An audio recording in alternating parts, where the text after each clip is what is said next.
constituency. The Minister briefed the House on the modalities and criteria being implemented in the distribution of the farming input during the 2023-2024 farming season and dispelled assertions that farming inputs had delayed. And we did see quite a number of members of Parliament posing follow-up questions seeking clarity from the Minister of Agriculture. The House went on to consider questions for oral answer number 357 to 362 and 364 to 370 under Standing Order 74. And the question for oral answer number 363 under Standing Order 74 lapsed because the Member of Parliament was not present in the House.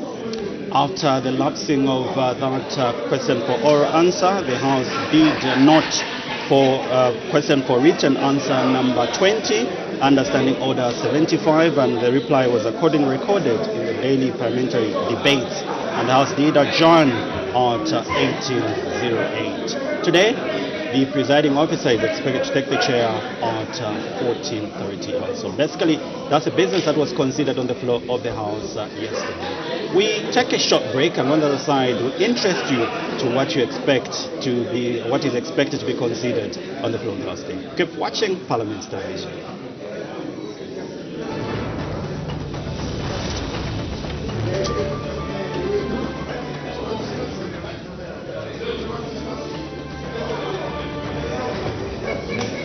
Good afternoon. Thank you so much for still being with us on Parliament Television. We now look at business that is expected to be considered on the floor of the House today, Thursday, 13th of July 2023. We have 4 questions for oral answer under Standing Order 74. One committee reported that 2 government bills which are coming at committee stage. And so just now, we look at the details of the order paper.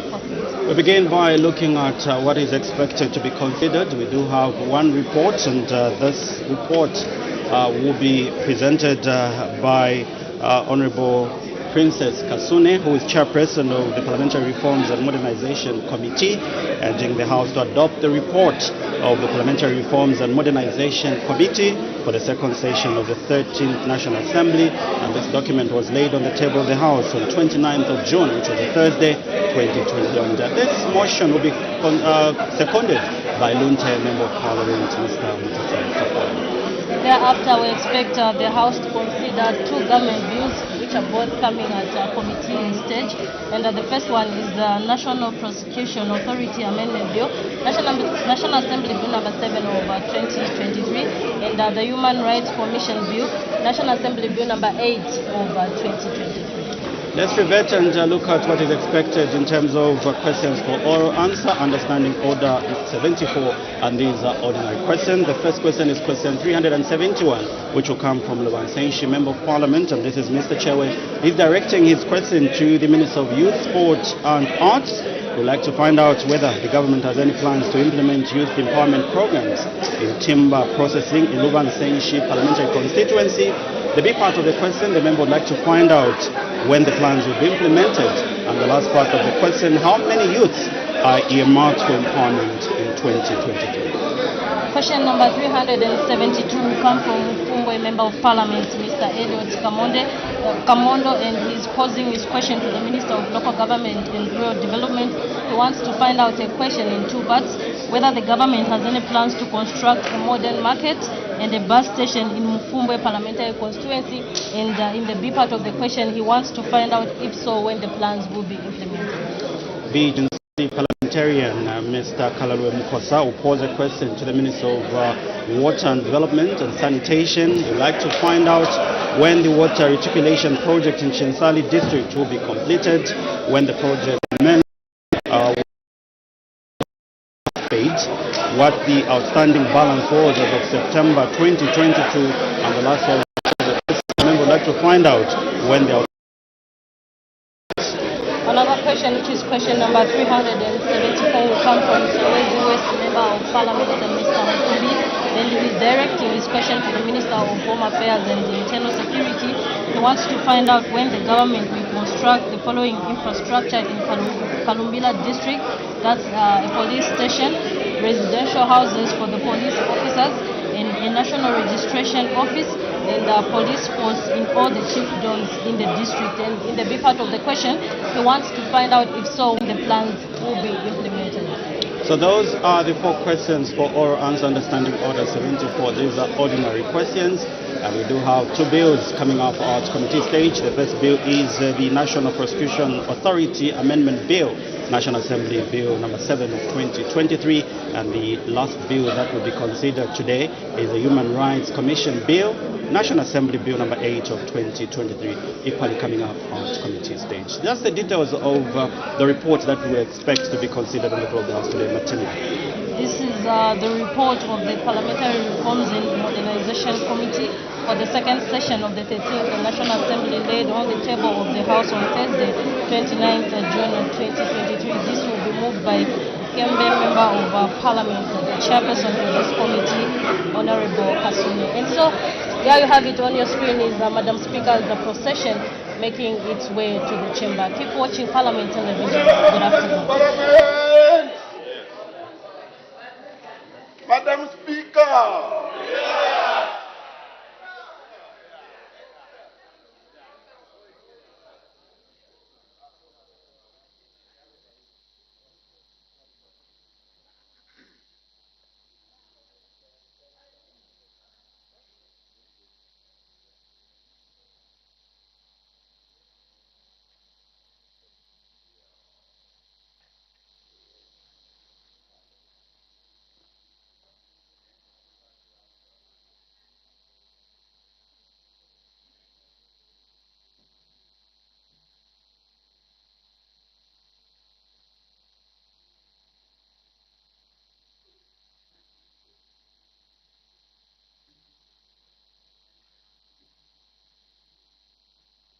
Descendants of Zambia, proud and free, land of work and joy in unity, victors in the struggle for the right.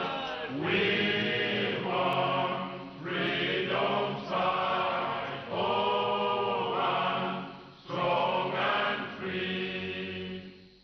Africa is our own motherland, fashioned with and blessed by God's good hand. Let us all our people join as one, brothers under the sun, oh, one, strong and free. One land and one nation is our cry. Dignity and peace in Zambia's sky, like a noble eagle in its flight. Zambia, praise to thee, oh, one, strong and free. Praise be to God, bless our great Zambia, remain we stand under the flag of our land. Zambia, praise to thee, oh, one, strong and free. Prayer.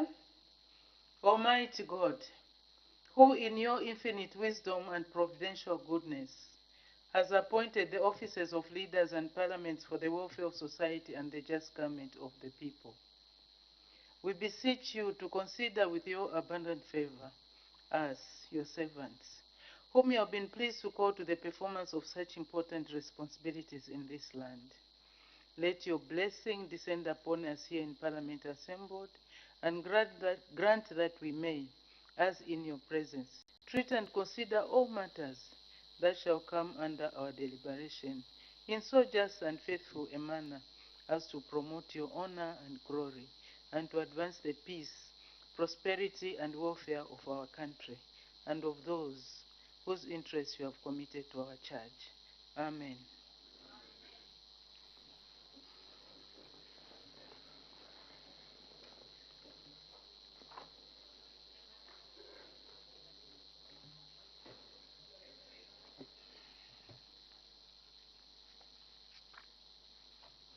Matters of urgent public importance.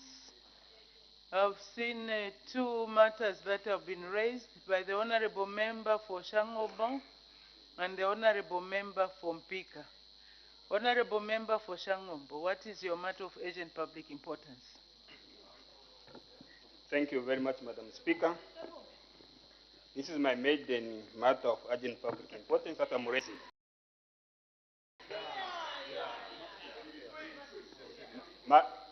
Madam Speaker, it's directed to our Honor the Vice President and the Minister of Tourism.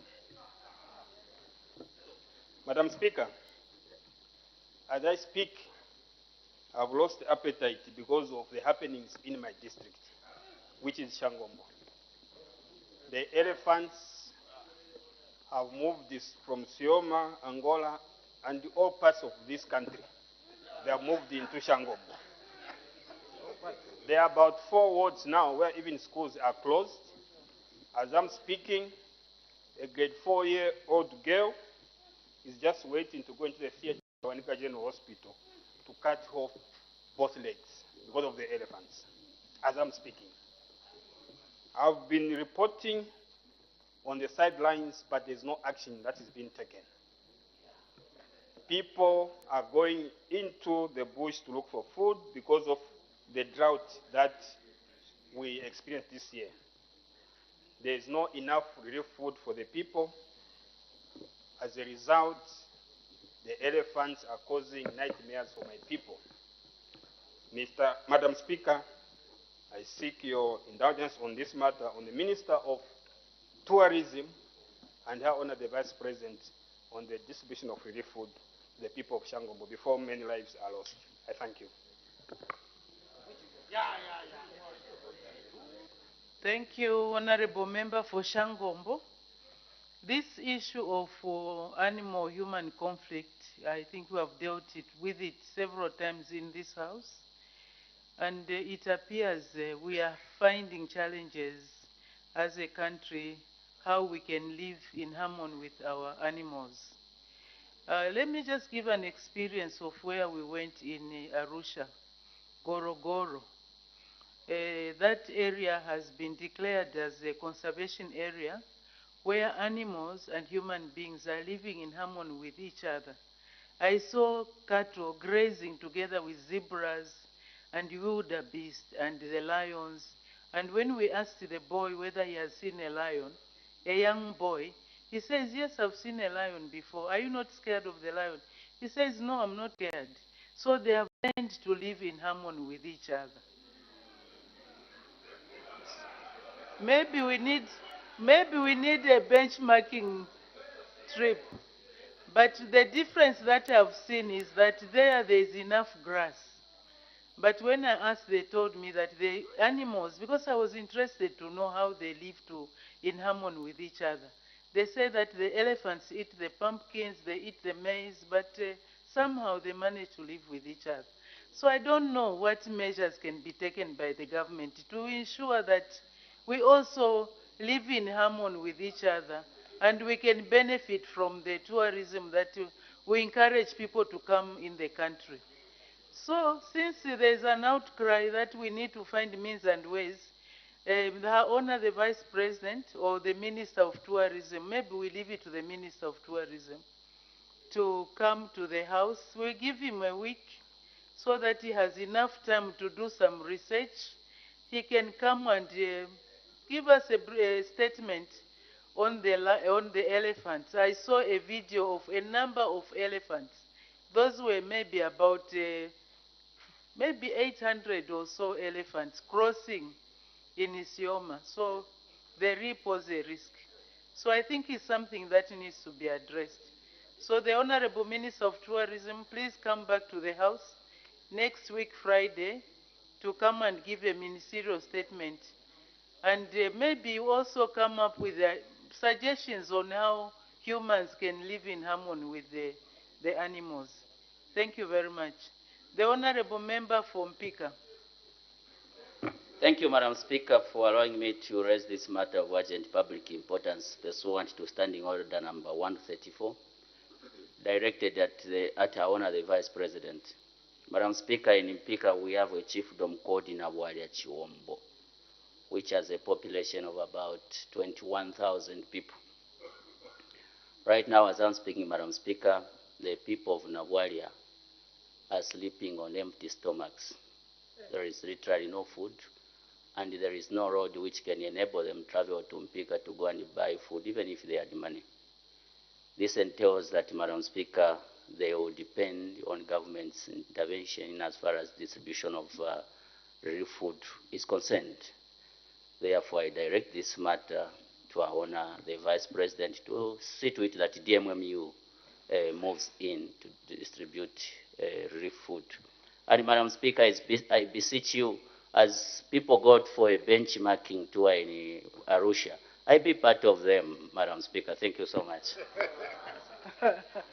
That was just a comment. I have no means of controlling who goes, unless if you are in the tourism committee on tourism. Thank you very much, Honorable Member from Pika. These are the issues that when you are raised, we always advise, please do engage Her Honor, the Vice President. She's there, the office is there. Have you taken trouble to go and visit the DMMU office to make representations so that you don't allow your members of your constituents to go hungry until you come here, you raise a matter of urgent public importance.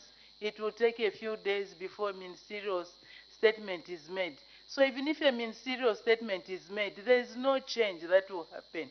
So please, as a responsible member of parliament, which you are, do engage the honor the Vice President's office to see how they can help. But people are encouraged to go out there and plow even 2 acres, 3 acres, 4 acres. Like me, I'm a little farmer in my own way. So let's do that. Thank you very much. So let's make progress. Question for oral answer, understanding order 74. The Honorable Member for Lubanseshi.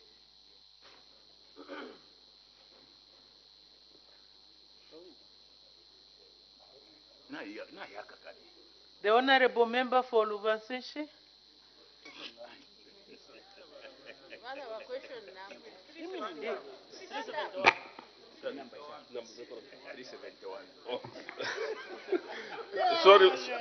Sorry,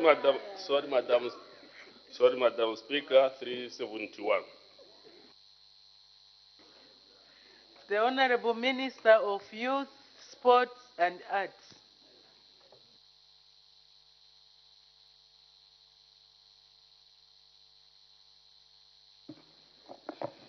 Thank you, Madam Speaker. Madam Speaker, the Member of Parliament for Ruvansenshi is asking the Ministry of Youth, Sport and Arts the following questions. In A, whether the government has any plans to implement youth empowerment programs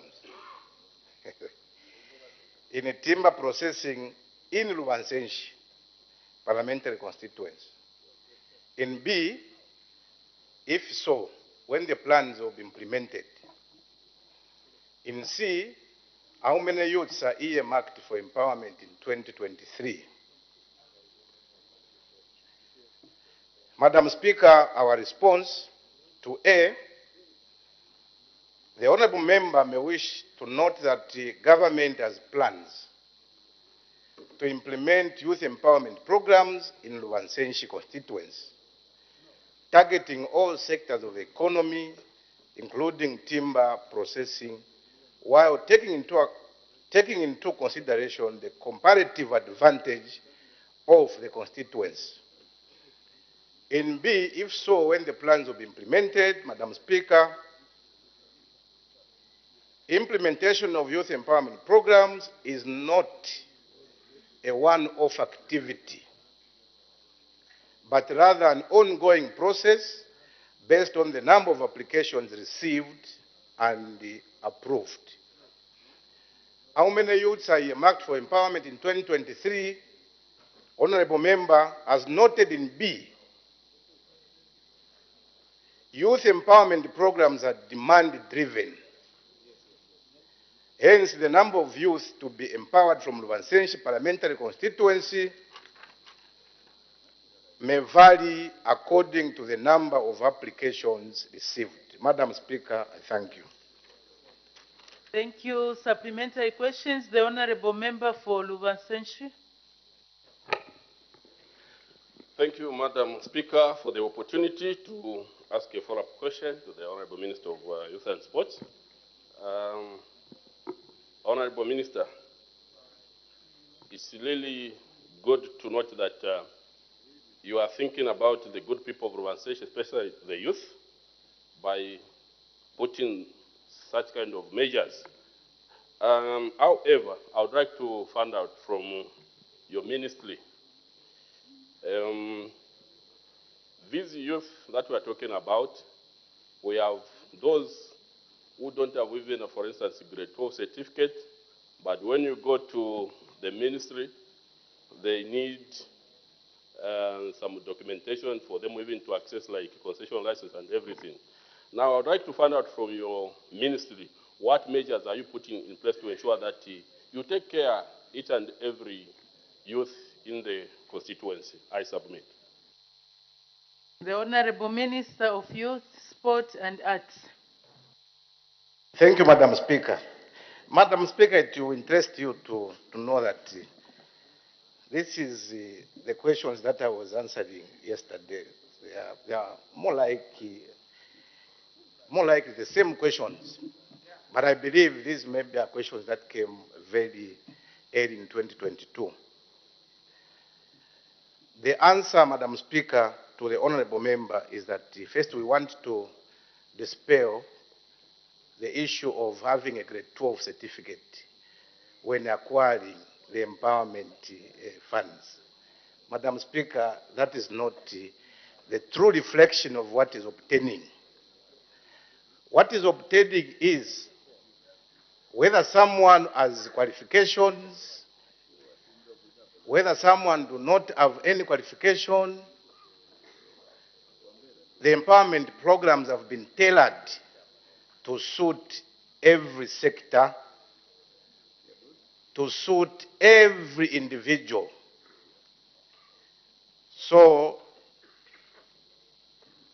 we have more than 13 empowerment programs, and I believe that one of them is the timber empowerment program, or timber value chain, we may call it.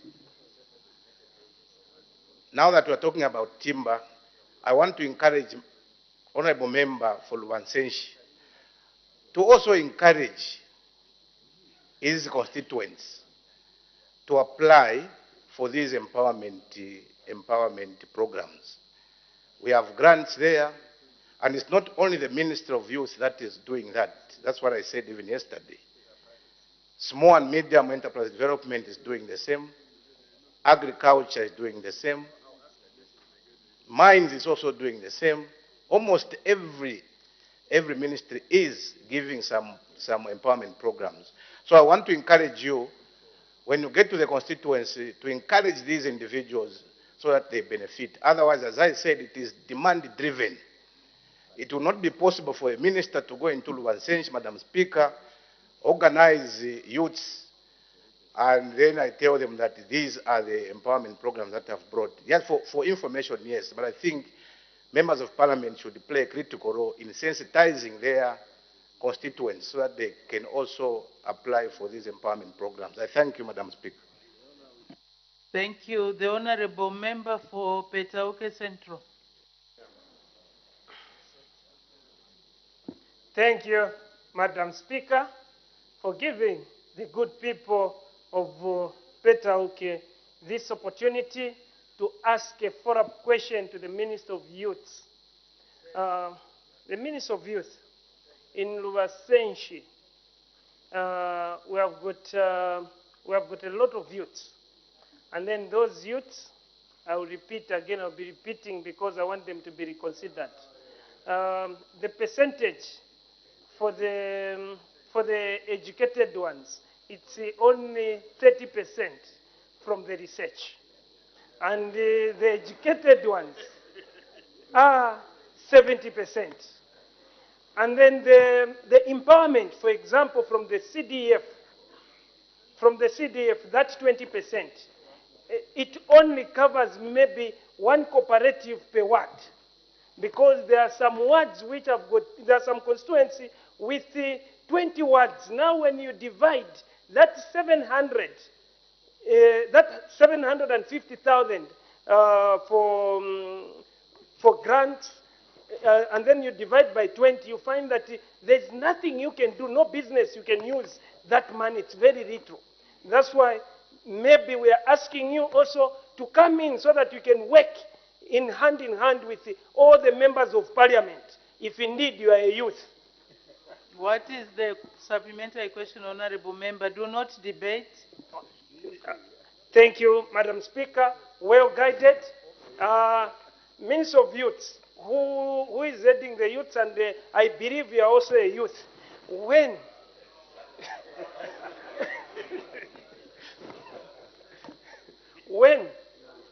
are you going to make sure that the youths in Lubansenshi, all of them, they should benefit into timber license, so that they can get as soon as possible, making sure that you can spearhead that as quick as possible. They should have those licenses so that they can put food on their table. Thank you, Minister. Thank you. May the Honorable Minister of Youth and Sports, Youth, Sport and Arts. Thank you, Madam Speaker. Madam Speaker, even yesterday I dispelled that research. That research is unfounded. Maybe for your own information, I want to give you some information.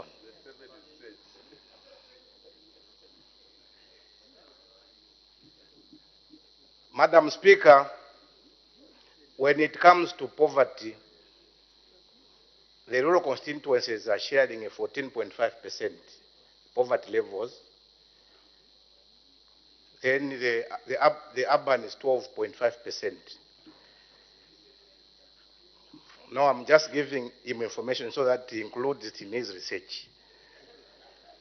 Otherwise, it's misleading the nation. Madam Speaker, I didn't talk about CDF. I was answering a question from my honorable member for Lubansenshi, who asked about our ministry, what they are doing. But I just referring to small and medium enterprises. We have a lot of avenues. We have a lot of platforms that could be tapped into by the young people in your respective constituencies. So by mentioning small and medium enterprises, I was giving another platform that the youths can tap into. Obviously, I should also now mention the CDF, because we have loans there. We have youth empowerment in the CDF. So my members of parliament could also tap into this, especially when we're talking about timber processing. I understand on the copper belt we had given about 31 cooperatives with the wood misers. So that's why I was encouraging Member of Parliament for Lubansenshi to take a very clear step of sensitizing his constituents so that they can also apply for these wood misers, so that they can also participate in the timber value chain. Let me also emphasize that the fact that the applications, obviously it's demand driven. When they apply, we'll be able to consider them. If they don't apply, I'm afraid the ministry may not go to Lubansenshi and give out to the misers without the application, because these are loans. These are loans. We should not tell someone in Lubansenshi that go and apply. But I think it plays a role.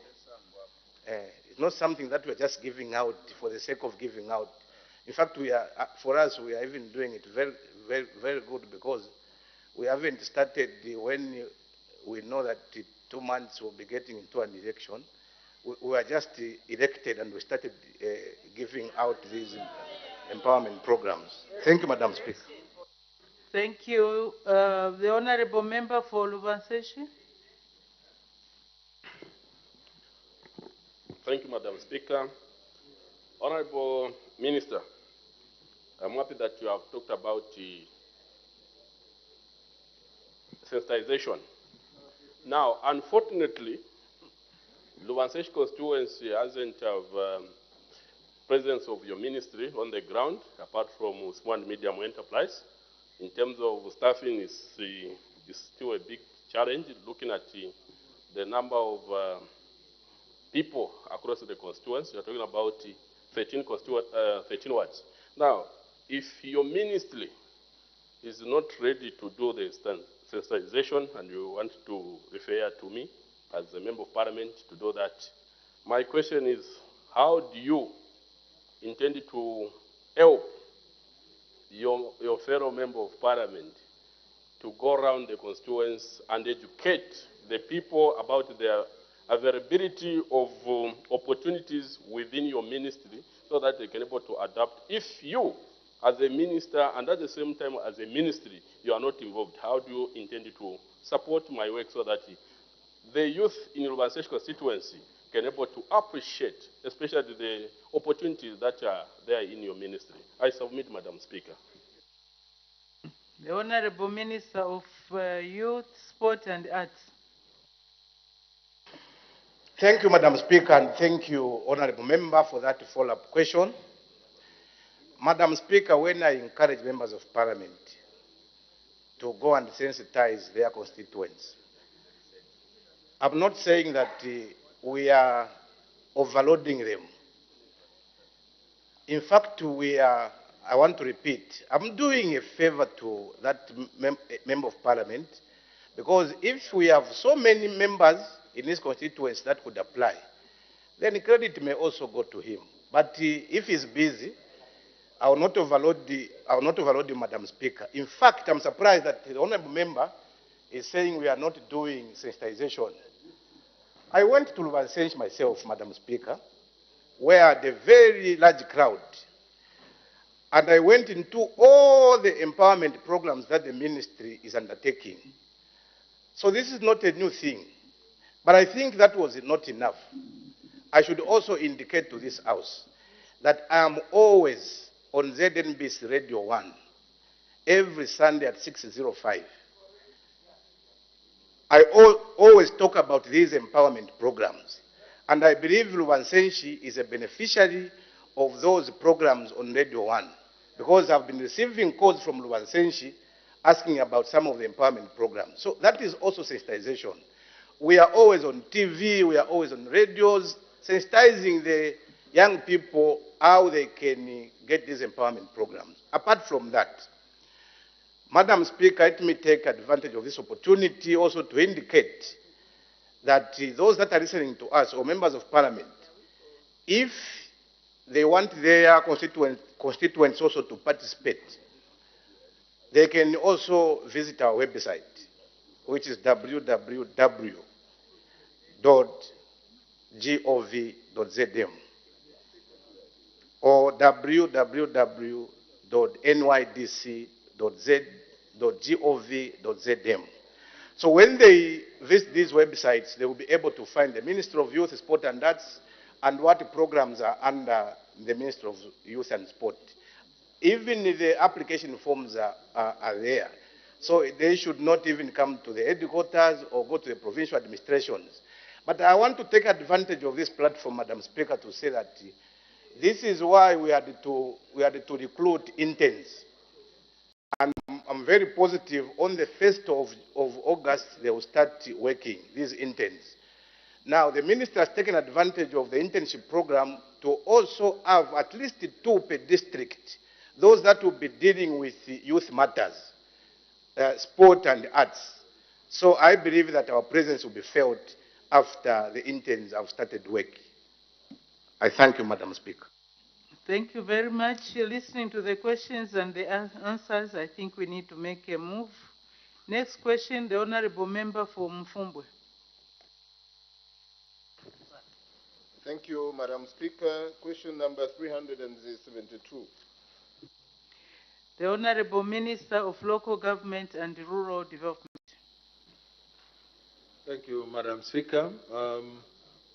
Mr. Elliot Kamondo, the Honorable Member of Parliament from Mfumbwe, is asking the Minister of Local Government At A, whether the government has any plans to construct a modern market and a bus station in Mufumbwe parliamentary constituency, and at B, that if so, when these plans are going to be implemented.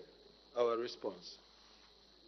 The government indeed has plans to construct a market and a bus station in Mufumbwe district under the 2023-2024 annual budget, subject to the availability of funds. At B, the plan will be implemented, as I said earlier on, under the 2023-2024 annual work plan when the funds are made available. Thank you. Thank you. Supplementary questions. The Honorable Member for Mufumbwe. Thank you, Madam Speaker, and I want to thank the Honorable Minister. Honorable Minister, Mufumbwe Council had received a communication to the effect that your ministry was going to construct a modern bus station. Is it the same bus station which will be constructed next year or a different one? Thank you. The Honorable Minister of Local Government and Rural Development. Thank you, Madam Speaker, and thank you, honorable colleague and friend. Yes, I can confirm that this is one and the same bus station. Thank you. Next question, the Honorable Member for Chinsali.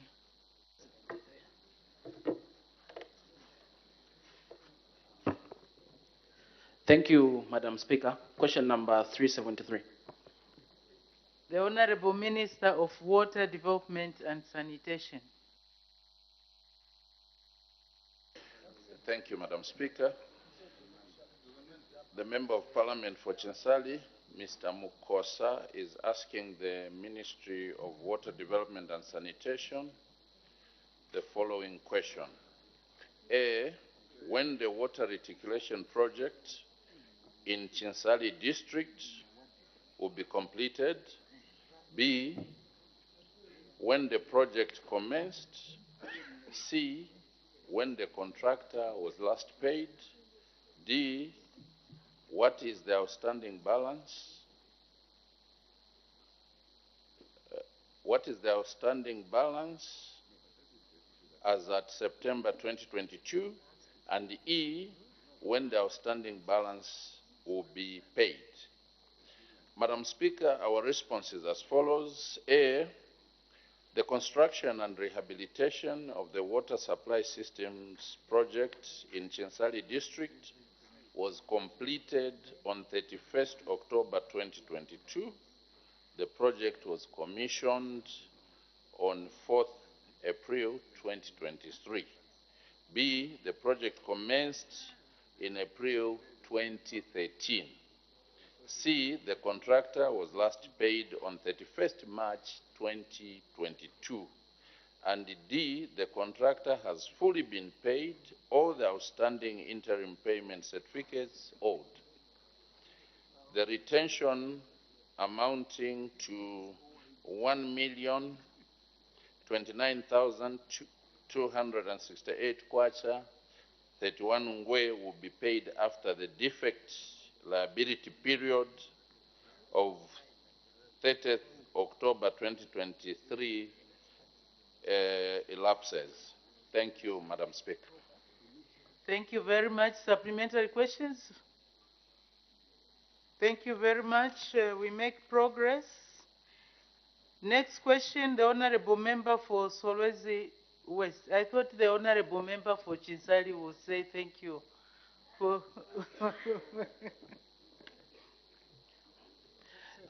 Thank you, Madam Speaker. You see, sadly, the Honorable Minister, when he went to commission the project, he left me, the owner of the constituency. So you should not repeat that, Minister. Thank you so much, Madam Speaker. It's important to always engage. The Honorable, the next question, the Honorable Member for Solwezi West. Thank you, Madam Speaker, and greetings from the people of Karumbira. Question number 374. The Honorable Minister, Acting Minister of Home Affairs and Internal Security.